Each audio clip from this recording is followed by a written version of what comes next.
2nd February 1943, Berlin.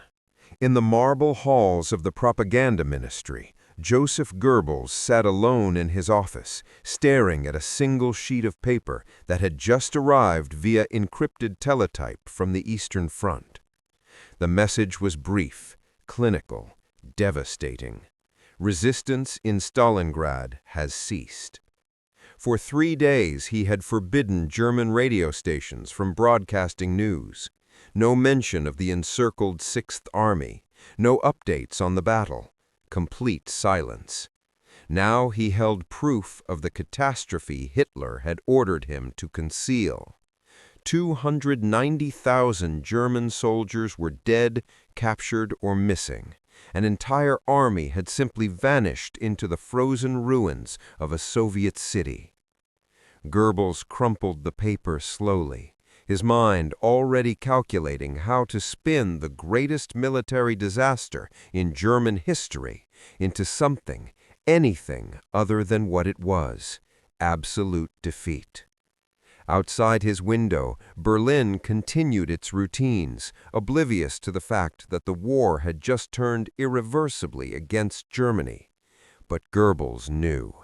And he knew that what really happened at Stalingrad, the starvation, the surrender, the complete annihilation, could never be fully told to the German people, not if the regime hoped to survive. Before we begin, don't forget to subscribe for more untold stories from the Second World War. Where are you watching from?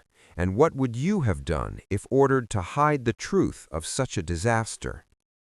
The battle Hitler wanted: strategic ambitions. What really happened at Stalingrad begins not with the battle itself, but with the strategic delusions that brought the German Sixth Army to that frozen city in the first place. By summer 1942, Adolf Hitler had convinced himself that one more great offensive would break the Soviet Union forever. Operation Blue, launched on 28 June 1942, aimed to capture the Caucasus oil fields and the city of Stalingrad on the Volga River. The oil was critical. Germany's mechanized war machine consumed petroleum at unsustainable rates, and capturing Soviet oil would simultaneously fuel German operations and starve the Red Army. But Stalingrad held additional significance that transcended military logic. It bore Stalin's name.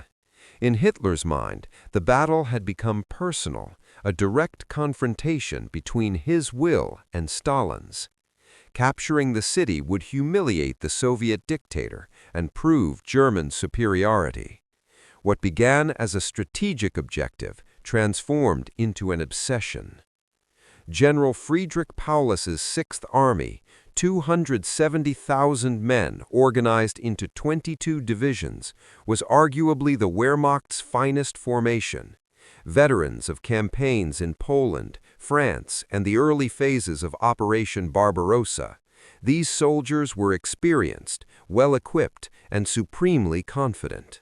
They had spent 2 years watching the Wehrmacht conquer a continent. Why should Stalingrad be any different? By mid-August, advance units reached the city's outskirts. On 23 August 1942, the Luftwaffe launched the most concentrated aerial bombardment since the London Blitz. Over 600 aircraft, Heinkel H-111 bombers, Junkers Ju-88s, and Stuka dive bombers with their terrifying sirens descended upon Stalingrad in waves. They dropped thousands of tons of high explosives and incendiaries. Oil storage tanks along the Volga erupted into towering infernos. Wooden structures ignited like matchsticks. Entire city blocks collapsed into rubble. Over 40,000 civilians died in a single afternoon. German commanders believed the bombing had broken Soviet resistance. Reconnaissance photos showed a city reduced to smoking ruins. How could anyone defend that? They were about to discover the answer, one that would cost them everything. What Hitler wanted was a quick victory, A symbolic triumph, a propaganda coup. What he got was a 5-month meat grinder that would destroy his best army and mark the beginning of Germany's descent into defeat. But in August 1942, as German soldiers advanced confidently into Stalingrad's outskirts, none of that seemed possible. Victory appeared certain. The truth, terrible and inevitable, remained hidden just beyond the smoke. The reality Hitler ignored: Rottenkrieg. What really happened at Stalingrad, the reality Hitler and Goebbels would spend months trying to conceal, began when German soldiers entered the city's ruins and discovered a new kind of warfare for which nothing in their training had prepared them. General Vasily Chuikov, commanding the Soviet 62nd Army tasked with defending Stalingrad, understood that conventional tactics would fail. Soviet forces could not match German firepower in open battle. But in the ruins of Stalingrad, German advantages evaporated. Chuikov's strategy was radical and brutally effective. Hug the Germans close. Fight them at such intimate range, sometimes mere meters, that German artillery and air support became useless for fear of hitting their own troops. The Germans called it Rottenkrieg, rat warfare. Every building became a fortress. Every pile of rubble concealed a firing position. Combat occurred simultaneously in sewers, basements, ground floors, upper stories, and rooftops. A German squad might control a kitchen, while Soviet soldiers held the bedroom directly above. Soldiers threw grenades down staircases or dropped them through holes blown in floors. Close combat with bayonets, sharpened entrenching tools, and bare hands became commonplace. One 4-story apartment building became legendary. On 27 September, Sergeant Yakov Pavlov led a 4-man patrol into the structure to assess German positions. Finding the building occupied by Soviet civilians sheltering in the basement, Pavlov fortified it rather than withdraw. Reinforcements arrived over subsequent days until his garrison numbered about 30 men. They mined the approaches, knocked firing holes through exterior walls, established a supply line through the basement to Soviet positions behind them, and prepared to defend. Pavlov's house held for 58 days. German forces attacked repeatedly with infantry, tanks, and artillery. All assaults failed. One German officer later wrote, "We bypassed entire blocks of ruins, but could not take one single 4-story building. More Germans died trying to capture that building than died taking Paris." The building became a symbol, proof that determined defenders could neutralize superior German firepower in urban terrain. The Central Railway Station changed hands 15 times on 14 September alone. Soviet soldiers would storm the building, German counterattacks would drive them out, then Soviet forces would attack again. The platforms became carpeted with bodies, shell craters filled with rainwater mixed with blood. The smell of death, decay, explosive residue, and raw sewage from broken pipes became so pervasive that soldiers ceased noticing it. But what Hitler tried to hide was the human cost. Soviet reinforcements crossed the Volga River at night under constant German artillery fire. Barges and small boats overloaded with soldiers and equipment made the 1,000-meter crossing through a hail of shells and machine gun fire. Many vessels were hit and sank, taking hundreds of men into the dark waters. Those who made it across had an average life expectancy of 24 hours. Fresh divisions crossed at night, moved into forward positions before dawn, and by the next evening had been reduced to company strength. One Soviet lieutenant wrote in his diary, found later on his frozen body, "We crossed the Volga at midnight. Of the 200 men in my company, 140 reached the western bank. By dawn, 60 remained alive. By sunset, I commanded 15 men. Tomorrow we attack again. I do not expect to see another sunrise, but Stalingrad will not fall while one of us still breathes. By early October, German forces controlled 90% of Stalingrad. They held the central district, the railway station, most factory complexes, and nearly all residential areas. General Paulus reported to Hitler that final victory was imminent, perhaps days away. But that stubborn final 10%, clinging to narrow strips along the Volga's edge, refused to die. And every day the battle continued, more German soldiers died in the ruins, deaths that would later be concealed, minimized, or attributed to enemy action in the east rather than the meat grinder of Stalingrad. The truth Hitler tried to hide was simple. Stalingrad had become a killing ground that consumed German units faster than they could be replaced. The city that was supposed to fall in days had resisted for months, and the worst was to come. The encirclement Hitler denied. Operation Uranus. What really happened on 19 November 1942 was the catastrophe Hitler immediately ordered concealed from the German public. Soviet High Command, under General Georgy Zhukov's brilliant operational planning, had recognized a fatal German vulnerability.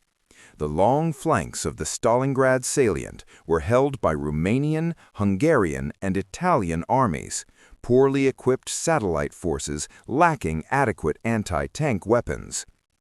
At 0730 hours, over 3,500 Soviet guns erupted along the northern flank held by the Romanian Third Army.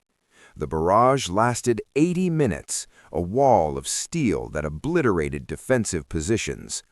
Romanian soldiers in inadequate bunkers experienced hell on earth. The ground heaved and shook, communications severed instantly, command posts were buried. Then came the tanks, hundreds of T-34s and T-70s surging through fog and light snow.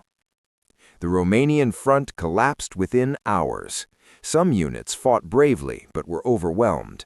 Others surrendered or fled in panic. By nightfall, Soviet mechanized columns had penetrated 50 kilometers behind German lines and were racing westward toward the Don River crossings. The next day, 20th November, the southern pincer struck with equal fury. Once again, devastating artillery preceded armored exploitation. The Romanian Fourth Army and elements of German Fourth Panzer Army faced orchestrated violence they could not withstand. On 23 November, at approximately 1600 hours, Soviet forces met near Kalach on the Don, 40 miles west of Stalingrad. The ring closed. Inside, the entire Sixth Army, 290,000 men, plus supporting units. It was the largest operational encirclement in military history. And here began the cover-up. Hitler immediately ordered that news of the encirclement be suppressed. German newspapers received instructions to minimize coverage. Radio broadcasts mentioned heavy fighting around Stalingrad, but nothing about encirclement. Goebbels' propaganda machine went into overdrive, crafting narratives of strategic repositioning and temporary difficulties rather than admitting the catastrophe. General Paulus, inside the pocket, requested immediate permission to break out. His message was urgent. The Sixth Army had perhaps 72 hours to force an escape corridor westward before Soviet forces consolidated their positions. Every hour of delay meant death for thousands. Hitler's response came swiftly. Hold at Stalingrad. Form hedgehog defense. Supplies will arrive by air. Do not retreat under any circumstances. This decision, refusing to authorize the breakout, was the second element of what Hitler tried to hide. Militarily, the decision was indefensible. Logistically, air supply was impossible. The Sixth Army required 750 tons of supplies daily: food, ammunition, fuel, medical supplies, winter clothing. Reich Marshal Hermann Göring promised the Luftwaffe could deliver 500 tons daily. They never came close. The best single day delivered 300 tons. Most days saw far less. But acknowledging the need for breakout would mean admitting encirclement, which would mean admitting failure, which Hitler's ego could not tolerate. So the Sixth Army was ordered to stand and die, while propaganda assured the German people that everything was under control. One German officer inside the pocket wrote in his diary on 25 November, "We have been ordered to hold. Radio Berlin reports successful defensive operations. They do not mention we are completely surrounded. They do not mention we will all die here unless we break out immediately. But we are soldiers, we obey, and we will die obeying, while Berlin lies to the nation about what is happening to us." The encirclement was the truth Hitler tried to hide, but that truth was about to get much, much worse. The suffering Hitler concealed, death in the Kessel. What really happened inside Stalingrad, the Kessel, as German soldiers called it, was systematically concealed from the German public through the winter of 1942–43.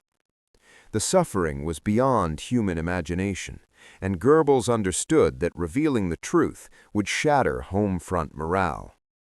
Rations were cut repeatedly. By early December, soldiers received 200 grams of bread per day, supplemented by watery soup made from whatever could be found. Horses were slaughtered and eaten, first supply horses, then artillery horses, finally officers' personal mounts. When horses were gone, men boiled leather belts and harnesses to extract minimal nutrition. Soldiers began dying not from Soviet bullets, but from starvation. The cold became as deadly as the enemy. Temperatures plunged below -30°C. German soldiers, most still lacking adequate winter clothing, suffered mass frostbite casualties. Fingers and toes blackened with frostbite. Entire companies became combat ineffective from cold injury alone. Men urinated on frozen rifle bolts to thaw them enough to function. One soldier wrote, "My closest friend died last night, not from wounds, but from simply being too cold and weak to continue living. He went to sleep and never woke. I envy him." Disease spread rapidly. Dysentery ravaged men weakened by malnutrition. Typhus, carried by lice that infested every uniform, appeared in November and spread through overcrowded bunkers. Without adequate medical supplies, treatment was impossible.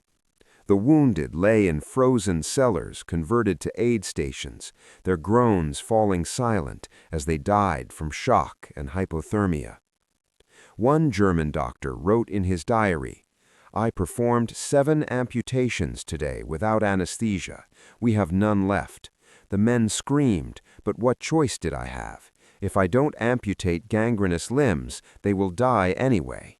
Most will die regardless. We have no medicine, no bandages, no hope. I am no longer a doctor. I am a butcher in a slaughterhouse." Hitler ordered this suffering concealed. Letters from soldiers in the pocket were censored or simply not delivered. Families received standardized postcards assuring them their loved ones were in good spirits and confident of relief. The dead were listed as missing in the East rather than killed at Stalingrad. Wounded evacuated during the brief airlift period were quarantined in special hospitals and forbidden from discussing conditions inside the pocket. A relief operation, Operation Winter Storm, launched on 12 December under Field Marshal Erich von Manstein. His 4th Panzer Army drove northeast, fighting through brutal Soviet resistance. By 19 December, advance units had closed to within 35 miles of the pocket perimeter. German soldiers inside the Kessel could hear distant artillery and dared to hope. Paulus requested permission to launch a simultaneous breakout, Operation Thunderclap. It would require abandoning Stalingrad and heavy equipment, but it offered the only realistic chance of survival. Hitler refused. "Hold Stalingrad. Relief is coming. Maintain positions." The relief never came. Soviet counteroffensives forced Manstein to retreat.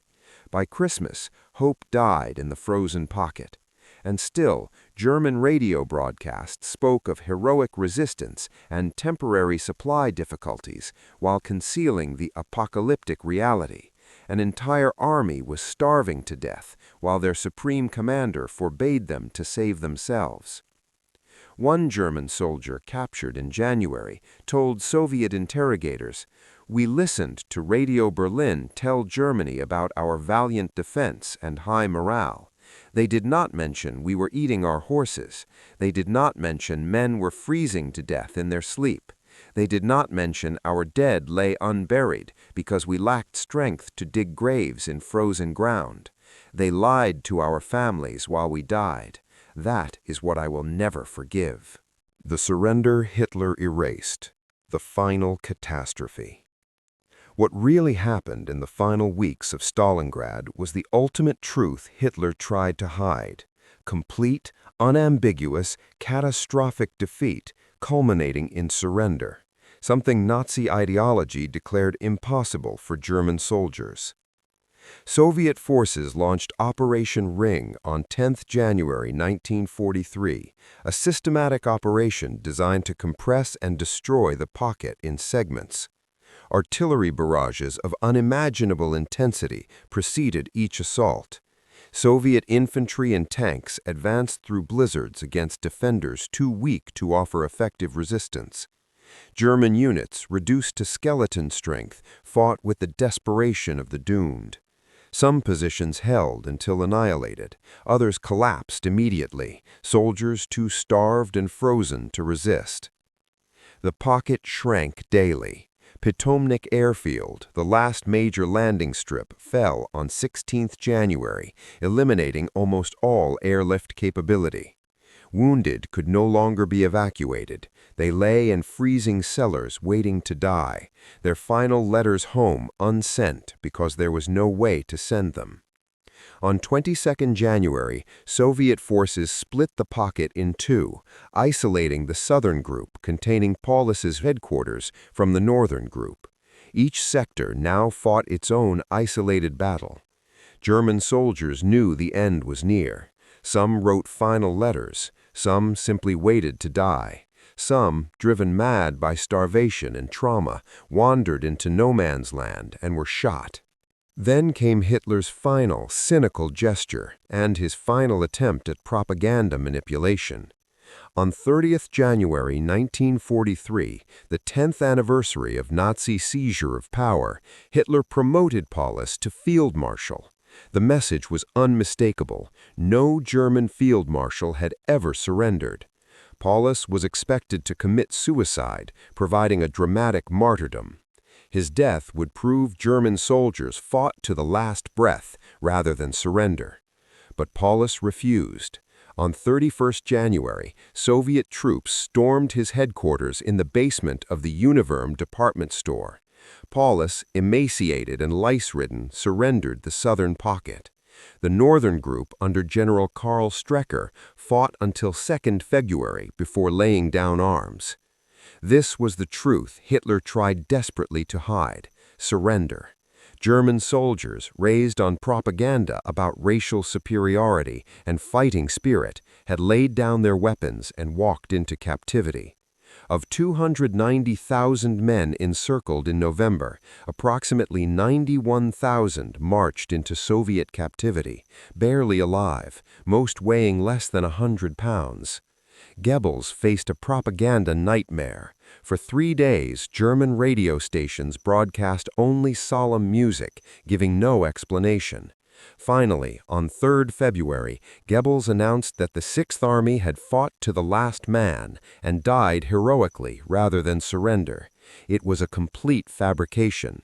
91,000 survivors in Soviet prison camps proved otherwise, but those men were invisible to the German public.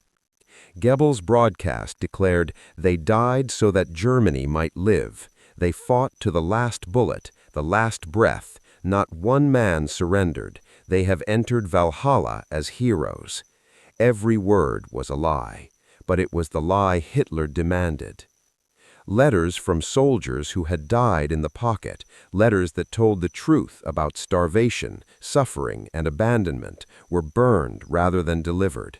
Families received standardized death notices, claiming their sons and husbands had died heroically in battle, rather than starved to death, while Hitler forbade their escape.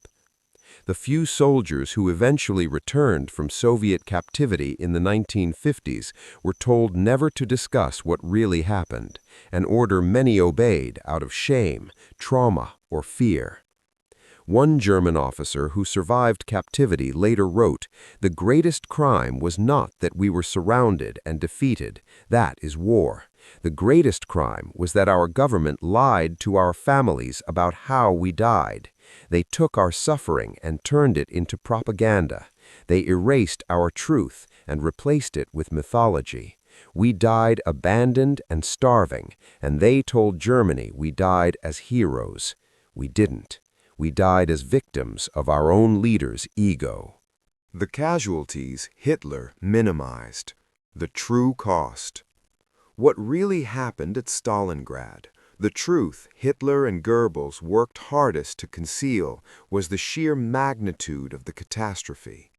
The official casualty figures released to the German public were gross underestimates designed to minimize the disaster's psychological impact. Of approximately 290,000 Axis troops encircled on 23 November, roughly 91,000 survived to enter Soviet captivity. The rest, nearly 200,000 men, died in the pocket.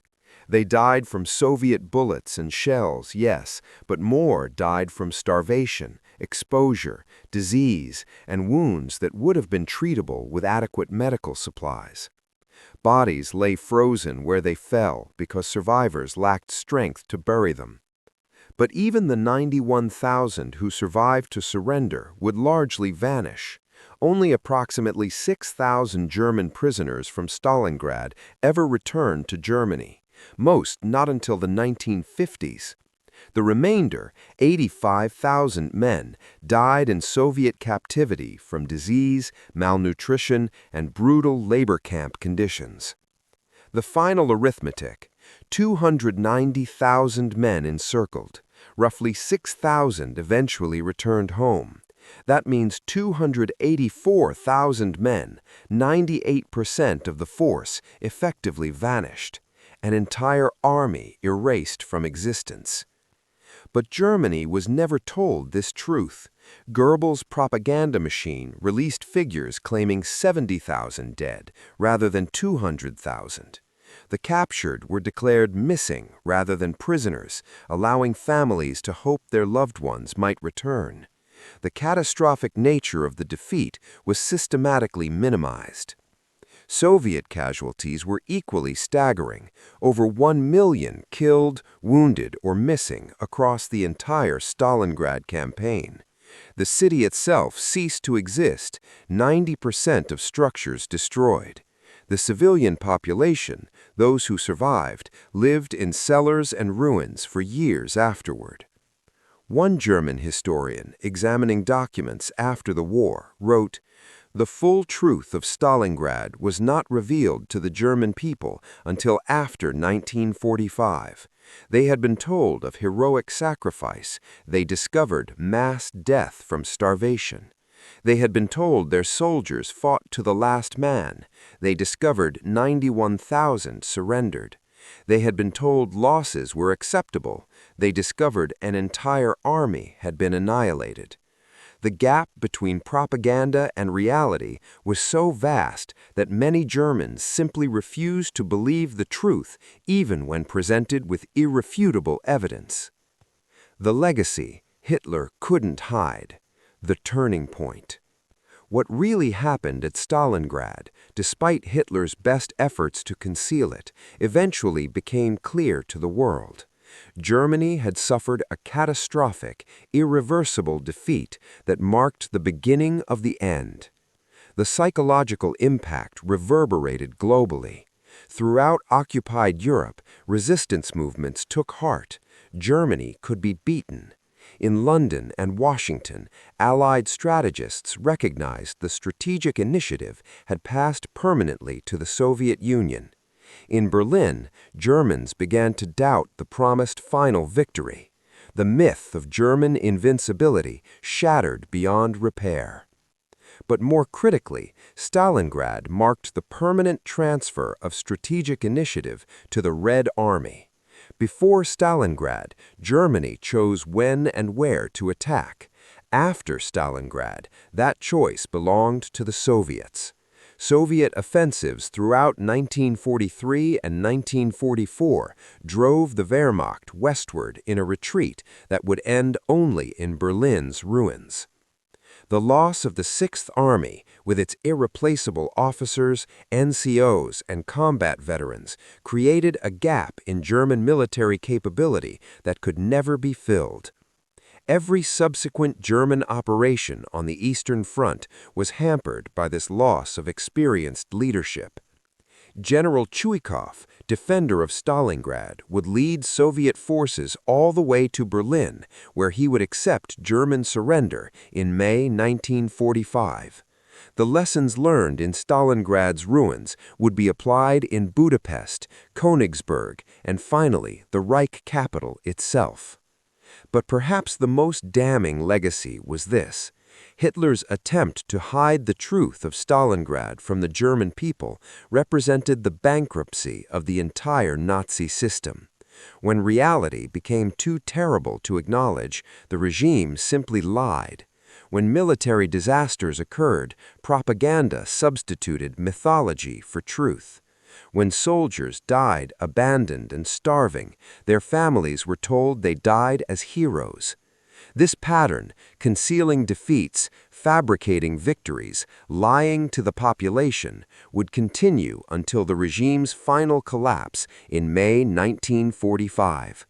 But Stalingrad was where the lies became too large to sustain, where the gap between propaganda and reality became unbridgeable.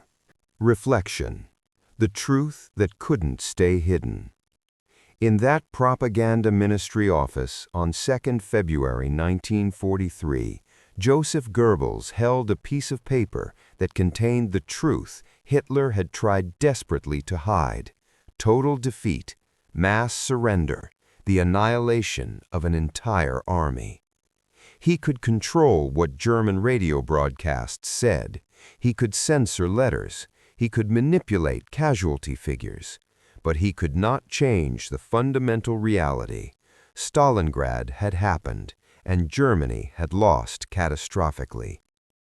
The soldiers who died in Stalingrad's frozen ruins deserved better than to have their suffering erased, their deaths minimized, their sacrifice transformed into propaganda mythology.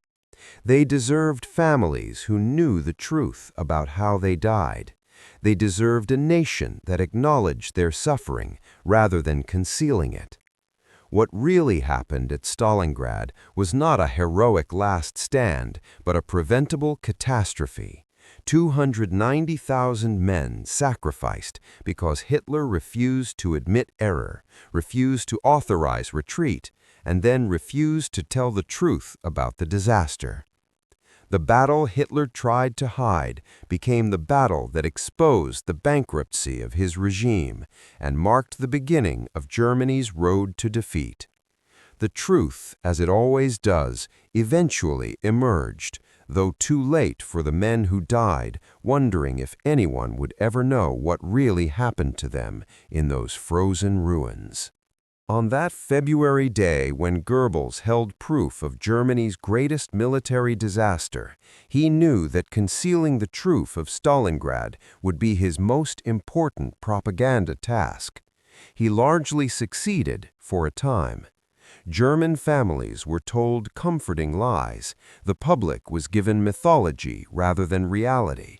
The magnitude of the catastrophe was minimized and obscured. But history is patient. The truth of Stalingrad, the starvation, the suffering, the surrender, the systematic concealment of defeat, eventually emerged from Soviet archives, survivors' testimonies, and German documents captured after the war. What Hitler tried to hide became one of the most documented battles in history, its every horror catalogued and remembered. Stalingrad was where the Wehrmacht learned that Hitler would sacrifice any number of soldiers rather than admit failure. It was where Germany's march to defeat became irreversible, and it was where the Nazi regime's willingness to lie to its own people about military disasters was exposed for all time. The 290,000 men who entered the Stalingrad pocket deserved better than to be erased from their nation's memory, their deaths concealed behind propaganda. Their story, the truth Hitler tried to hide, stands as testament to what happens when ideology replaces reality, and when leaders care more about maintaining mythology than protecting the soldiers under their command. But while Stalingrad marked the turning point in the East, Allied forces were preparing their own critical operations that would determine the war's outcome. Join us next time as we uncover the story of Operation Torch, the American and British landings in North Africa that opened the Second Front and began the long campaign to liberate Europe from Nazi occupation.